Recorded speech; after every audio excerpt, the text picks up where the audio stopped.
Hello guys, welcome back to the Life of Study. Guys, in this video we are not going to start any chapter or any topic. This is a revision video in which we will revise our overview of chapter number 3rd and 4th of your introductory microeconomics subject, right? Actually, I have taken at least 10 questions for you by which you can revise your entire chapter number 3rd and 4th. Okay, so without any further delay, let's start the revision.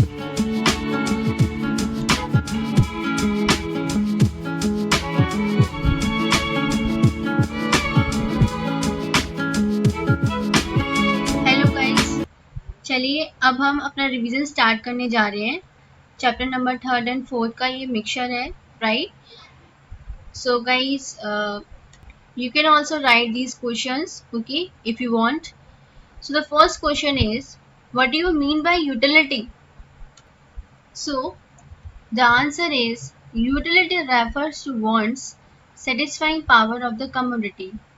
Utility क्या है? हमारी commodity की means goods की want satisfying power है. It means हम कोई भी goods purchase करते हैं तो हमें उससे क्या मिलता है? सेटिस्फेक्शन मिलता है. इन सिंपल लैंग्वेज यूटिलिटी का मतलब होता है सेटिस्फेक्शन, राइट? संतुष्टि. और हम बोल सकते हैं उस चीज़ को परचेज करने से हमें खुशी मिल रही है, हैप्पीनेस गेन हो रही है, राइट? कि हम जो भी चीज़ परचेज कर रहे हैं उससे हमें क्या मिल रहा है? हैप्पीनेस मिल रही है, सेटिस्फेक्शन मिल रहा है. That is called utility, right? So the second is, what is law of diminishing marginal utility? Law of diminishing marginal utility says that as more and more units of the commodity are consumed, then MU tends to decline. It means जैसे जैसे हम goods को consume करेंगे हमारा satisfaction level कम होता चला जाएगा, right? इसका एग्जाम्पल मैंने आपको यूटिलिटी वाले चैप्टर में दिया था, that is chapter number 3rd, consumer equilibrium utility analysis. अगर आपने वो चैप्टर नहीं देखा है तो आप प्रीवियस वीडियो में उस चैप्टर कवर है, आप वहाँ से देख सकते हैं, राइट? तो वहाँ पर क्या बताया गया है, एक एग्जाम्पल लिया था मैंने वहाँ पर. चलिए उस एग्जाम्पल को यहाँ पर भी बताती हूँ मैं आपको. द एग्जाम्पल इज लाइक आप बहुत हंग्री फील कर रहे हैं, लाइक ओके, सो आपको बहुत तेज भूख लग रही है. देन आपने क्या किया, आप उस समय मार्केट में हैं, ओके, समझ लीजिए आप उस समय मार्केट में हैं एंड मार्केट में कुछ भी चीज़ें अवेलेबल हैं, जैसे कि ले लीजिए आपने बिस्किट लिया, ठीक है, आपने बिस्किट ले लिए. तो आपने उसमें से एक बिस्किट कंज्यूम किया, ओके, एक बिस्किट कंज्यूम किया, आपका सेटिस्फेक्शन क्या हुआ? थोड़ा इंक्रीज हुआ, ठीक है, कि चलिए हाँ अब मैंने इसको लिया है तो मुझे अब मेरी भूख थोड़ी कम हुई है, ठीक है, इस तरीके से समझिए. देन उसके बाद में क्या हुआ, आपने सेकंड बिस्किट और लिया, फिर क्या हुआ, आपकी भूख थोड़ी और कम हो गई. थर्ड लिया और कम हो गई. मीन्स क्या हुआ कि आप बिस्किट कंज्यूम करते जा रहे हैं और आपकी जो भूख है, हंग्री जो फील कर रहे थे आप, वो क्या हो रहा है? कम होती जा रही है. तो that is called satisfaction level is decreasing now, ठीक है. जैसे जैसे आप कमोडिटी को कंज्यूम कर रहे हैं, गुड्स को कंज्यूम कर रहे हैं, आपका सेटिस्फेक्शन कम होता जा रहा है. That is called law of diminishing marginality से, ठीक है, यही कहलाती है. और लॉ को मैंने बताया भी था आपको किस तरीके से डिफाइन करना है एग्जाम पेपर में, सो आप वो वीडियो जरूर देखिएगा, ठीक है. Okay, so the third question is, what is the concept of consumers equilibrium? Means इस क्वेश्चन का मतलब है कि कंज्यूमर इक्विलिब्रियम पॉइंट पर कब आता है, ठीक है. तो वो कब आता है इक्विलिब्रियम पॉइंट पे कंज्यूमर्स? जैसे कि उसकी जो भी गिवन इनकम है, ठीक है, जो भी वो अर्न करता है कंज्यूमर अपनी इनकम से, ठीक है, तो वो क्या करेगा, अपनी इनकम को डिफरेंट डिफरेंट गुड्स में क्या करेगा? स्पेंड करेगा, ठीक है. और जिस भी पॉइंट पर उसका सेटिस्फेक्शन मैक्सिमाइज आ गया, the point is called equilibrium point. So इस पॉइंट पर कंज्यूमर इक्विलिब्रियम पॉइंट पर आ जाएगा. यही कॉन्सेप्ट है. It refers to that situation when a consumer maximizes his satisfaction spending his given income across different goods. Okay? Alright. The fourth question is, what are the relationship between total utility and marginal utility? TU और MU में क्या relation है? ठीक है, okay, ये question जो है वो बहुत इंपॉर्टेंट है, ये एग्जाम में काफ़ी बार पूछ लिया गया है एंड चांसेस हैं कि वो अब की बार भी पूछा जाए, क्योंकि ये क्वेश्चन काफ़ी इंपॉर्टेंट है एंड एग्जाम में आता जरूर है, राइट? ओके, सो TU और MU में क्या डिफरेंस है, मीन सॉरी क्या रिलेशन है, कि देखिए, as more and more units of a community is consume, MU from each successive unit tends to diminish, it may be become zero और negative. First तो ये है कि जैसे जैसे हम, अभी मैंने आपको बताया भी था law of diminishing margin utility में, कि जैसे जैसे हम अपने गुड्स को कंज्यूम करेंगे हमारा सेटिस्फेक्शन कम होता जाएगा। वही चीज़ है ये, कि जैसे जैसे as more and more unit of a community is consume, means जैसे हम अपनी कम्युनिटी यानी गुड्स को कंज्यूम करेंगे, हमारा जो MU है यानी कि हमारा सेटिस्फेक्शन जो है मार्जिन यूटिलिटी, वो डिमिनिश होती चली जाएगी, वो डिक्लाइन होती चली जाएगी, राइट, कम होती जाएगी। और ये भी हो सकता है कि वो ज़ीरो हो जाए या फिर नेगेटिव भी हो सकती है, राइट? तो it may be become zero और नेगेटिव। तो फर्स्ट इज MU, राइट? ये MU पर पूरा डिपेंड है।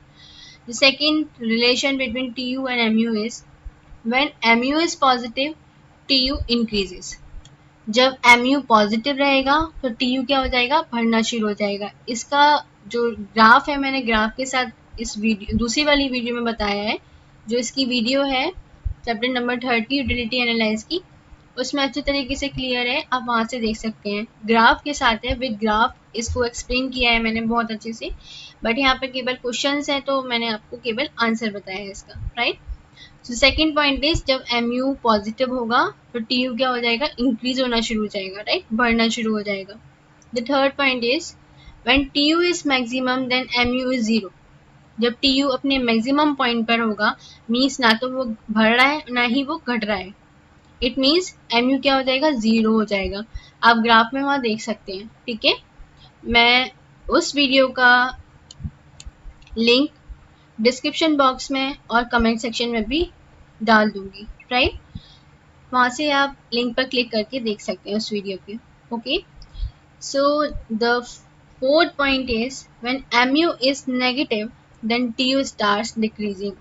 जब MU नेगेटिव होगा तो TU क्या हो जाएगा, डिक्रीज होना शुरू हो जाएगा, राइट, गिरना शुरू हो जाएगा। कब, जब MU क्या हो जाएगा, नेगेटिव हो जाएगा, राइट? ये पॉइंट मैंने आपको बताया भी था कि हम ज़्यादा ही ओवरलोड मीन्स कंज्यूम कर रहे हैं, करते जा रहे हैं, ठीक है? तो एक पॉइंट आ जाएगा कि जहाँ पर हमें वॉमिट हो जाएगी, that point is negative point, ठीक है? वो नेगेटिव में चला गया, तो वहाँ पर MU क्या हो रहा है, नेगेटिव हो रहा है, और TU क्या हो रहा है, डिक्रीज हो रहा है, right? The fifth point is, decreasing MU implies that TU increases at a decreasing rate।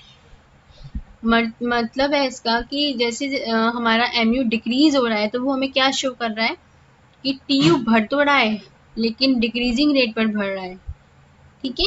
So decreasing MU implies that TU increases at a decreasing rate, मतलब बढ़ तो रहा है TU, लेकिन कैसे बढ़ रहा है, धीरे धीरे करके डिक्रीजिंग रेट पे बढ़ रहा है, ठीक है? सो ये था रिलेशन TU एंड MU में, okay? I hope you understood. और अगर आपको अच्छे से समझ में नहीं भी आया है तो आप इसकी वीडियो देख सकते हैं, ठीक है? बिकॉज उस वीडियो में विद ग्राफ एक्सप्लेन है ये, right? So the next question is, question number fifth, define law of equimarginal utility. Actually ये जो क्वेश्चन है ना, क्वेश्चन नंबर फिफ्थ, एक कंज्यूमर इक्विलिब्रियम की जैसा ही है, राइट? मीन्स जैसा नहीं बोलेंगे, वही है ये। सेकंड नेम है इसका इक्यू मार्जिन यूटिलिटी, किसका, कंज्यूमर इक्विलिब्रियम का। वो भी यही बोलता है कि जो अपनी इनकम का जो मीन्स पार्ट है, वो डिफरेंट गुड्स पर खर्च करना, और जिस पॉइंट पर वो मीन्स सेटिस्फेक्शन दे रहा है, that is called equilibrium point, right? तो कंज्यूमर स्ट्राइक्स इज इक्विलिब्रियम, वो कब पहुंचेगा अपनी इक्विलिब्रियम पॉइंट पर, when the last rupee gives him equal margin utility, जब उसका लास्ट रुपी, ठीक है, अपनी इनकम का लास्ट रुपी वो उसे क्या मिल रहा है, मार्जिन यूटिलिटी मिल रही है, चाहे वो अपनी इनकम को गुड एक्स पे स्पेंड करे या गुड वाई पे स्पेंड करे। Good X and good Y आप कुछ भी मान सकते हैं, ठीक है? ये भी एक्सप्लेन है उस वीडियो में, राइट?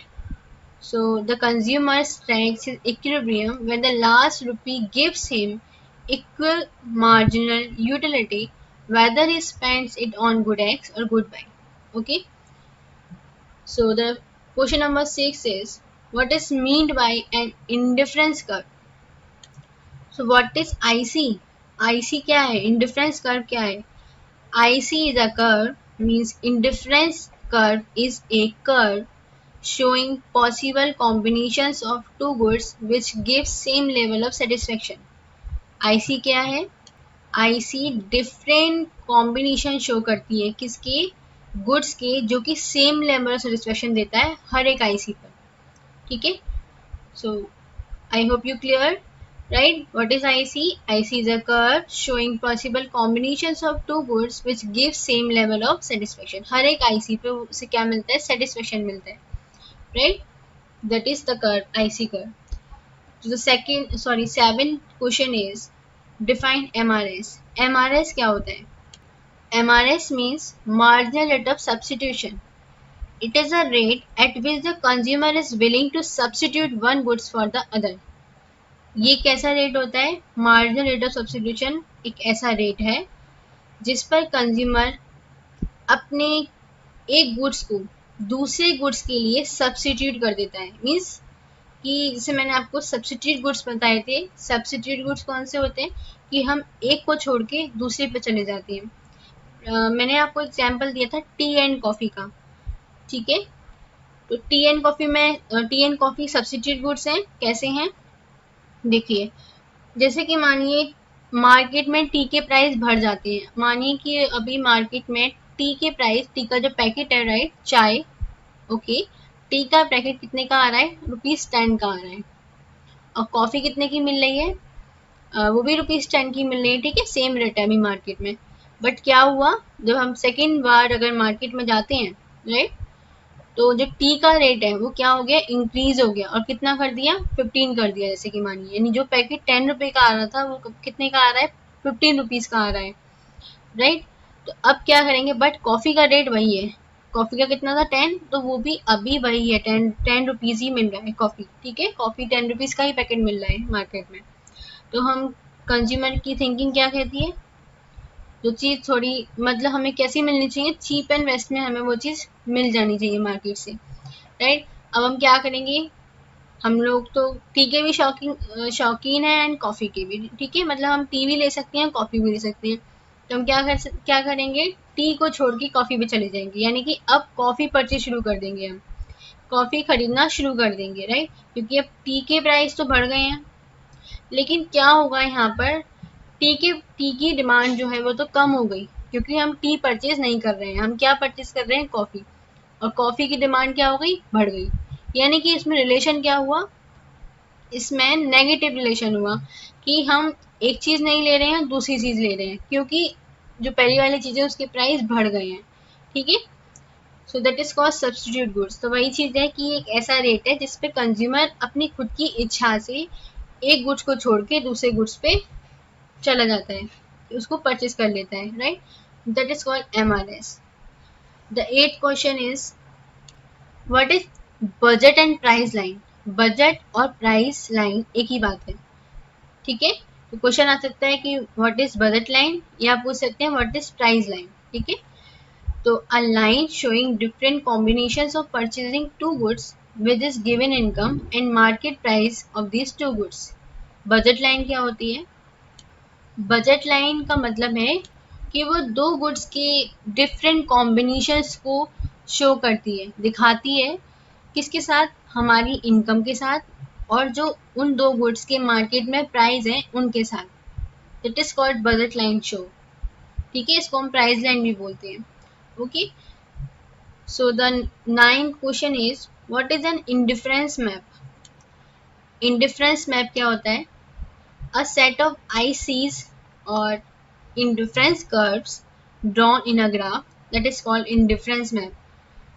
काफ़ी सारी IC हैं, इंडिफरेंस कर्व है, वो एक ग्राफ पर बन रही है, ड्रॉ हो रही है. तो वही क्या कहलाएगा? हमारा इंडिफरेंस मैप. बस दैट इज द आंसर, और कुछ नहीं. इंडिफरेंस मैप क्या है? ये ये कुछ जरूरी नहीं है, ये क्वेश्चन मतलब आपको बताने के लिए मैंने यहाँ पर नोट किया है, इसी कि आपको समझ में आए कि इंडिफरेंस मैप भी कभी कभी 1 मार्क्स में 1 मार्क्स में पूछ लिया जाता है, राइट। सो इंडिफरेंस मैप क्या है, एक एक सेट है आईसीज का। आईसीज मतलब इंडिफरेंस कर्व्स का, ठीक है। वो कर्व एक नहीं होगी, 3-4 कर्व होंगी, तभी तो बोल रहे हैं आईसीज, राइट। जो कि एक ग्राफ पर ड्रॉ होती हैं, उसको बोलते हैं indifference map. So the last question is, that is question number 10. Why does MRS decline?